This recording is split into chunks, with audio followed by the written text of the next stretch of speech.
alam niyo po, during the past years, ang CIDG po ay talaga namang tinitingala.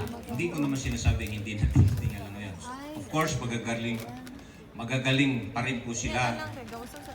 But during those times, especially when our mayor here in Baguio City, Mayor Benji Magalong, Sir Benji Magalong was the director of CIDG.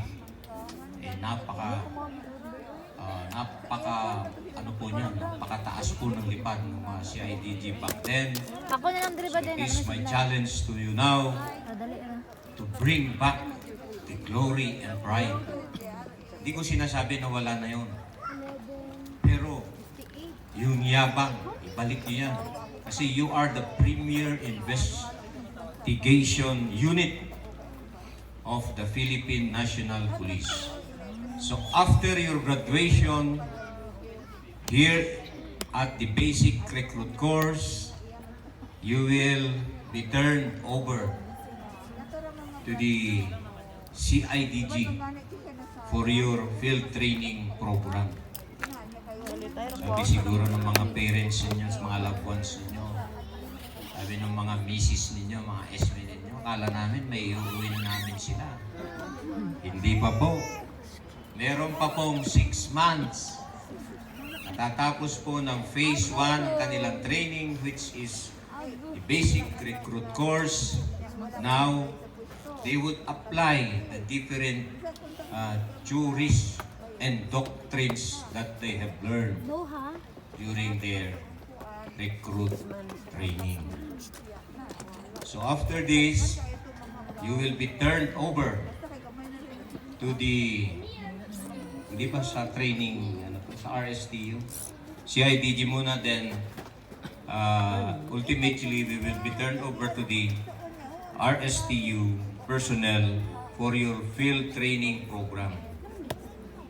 Mas magaan naman na po yan, my dear loved ones and parents.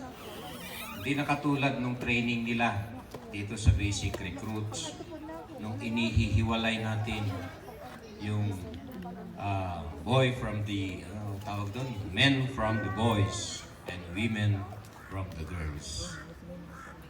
Okay, so again, congratulations, and I just hope na wala nang magaganap na mga lockdowns, mga suspensions. We would like to ask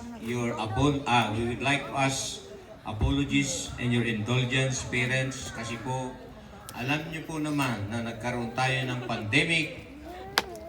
Meron din po tayong suspension because of a hazing incident that happened in one of our RTCs, and of course, the recently concluded 2022 national and local elections, wherein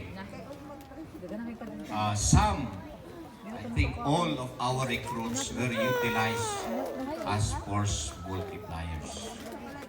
And by the way, gusto ko rin batiin ang mga newly those have just taken their oath as new recruits of RTC. I was informed that there are recruits intended again for the aviation security group. Paborito ko po yan kasi naging director din po tayo sa aviation security group noong kasagsagan ng pandemya. And so today is indeed a moment to celebrate as we witness the completion of the PSBRC class 2021, the 03 Alpha Bravo Sinag Matatag.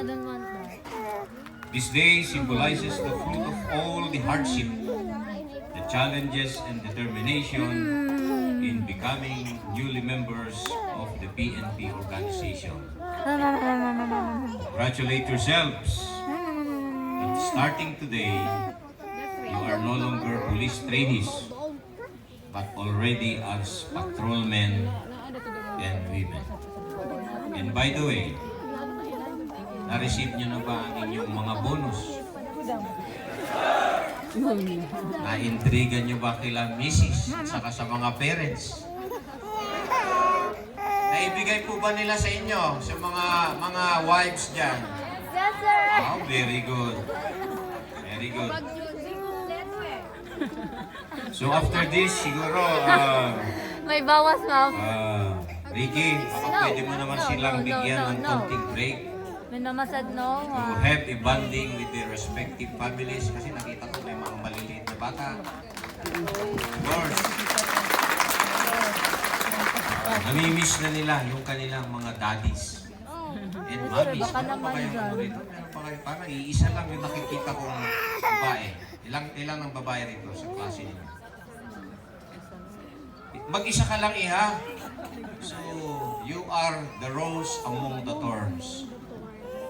You are the apple of the eyes daw, sabi ni RD. So, congratulations for surviving the training. So, mag-isa ka. Palakpakan natin. Mag-isa siya na babae. And yet, na-survive niya.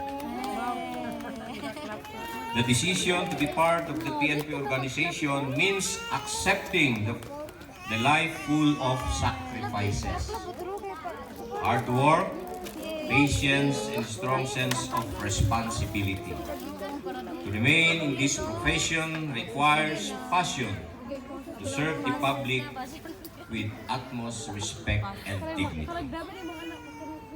Public service is a bound duty to implement the law, set a good example to the people, adhere the principles of this organization, and performing the sworn duty to serve and protect. Graduation is only an acknowledgement that you have already acquired and learned the values required to be called as police officers. Remember that this graduation is only the beginning, and the road ahead is much more difficult and tempting. However, I have full confidence in the training that the Cordillera Administrative Training Center has provided you. I expect that this training center has prepared you well to perform your duty while earning the respect and trust of the public. As the father of this institute, I commend all the personnel of this training center under the leadership of Police Colonel Ricky Neron for their effort in educating and molding you to be highly competent and morally upright police officers. Napaka natin sila. I warmly hope that all of you graduates will bring the fineness and professionalism that this institute has taught.